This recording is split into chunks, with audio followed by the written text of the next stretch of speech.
ব্লকের কারুকাজ করা।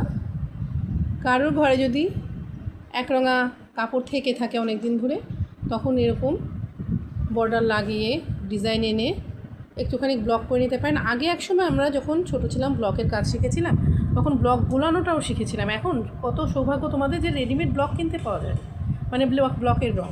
এখন দোকানে ছাঁচগুলা ভাড়া পাওয়া যায়, তুমি ব্যবহার করে ফেরত দিয়ে আসতে পারবে। আর দেখো, আমরা একসময় রঙ তৈরি করেছিলাম। তো এখন যেহেতু রেডিমেড পাওয়া যায়, আমার ছোট্ট মেয়েটা করেছে। আমার ঘরে থান কাপড় ছিল একটু সাদা, হয়তো বা কখনো কোনো কাজ সেরে একটু বেঁচেছিল, তো একটু ছোট পড়ে যায়, অনেক ডবল বেড তো, সেজন্য ও আবার সাইড দিয়ে লাল কাপড়ের বর্ডার টেনেছে। বর্ডারের মাথায় এই যে আরেকটু পাইপিং দিয়েছে সুন্দর দেখানোর জন্য। এভাবে চারু মাথায় চারপাশে এরকম আছে লাল এবং সাদা বর্ডার, মাঝখানে আমি অবশ্য ভাড়া আনিনি, ওর জন্য কিনেই এনেছিলাম। এরকম যাও পছন্দ করেছি, কিংবা দোকানে সবসময় যে পছন্দনীয় জিনিস থাকে তা নয়, এরকম ডাইসটা এনেছিলাম।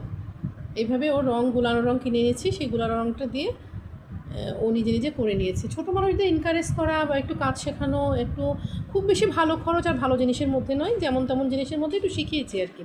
কেমন হয়েছে আপনারা জানাবেন। আজকে এই পর্যন্ত, আল্লাহ হাফেজ।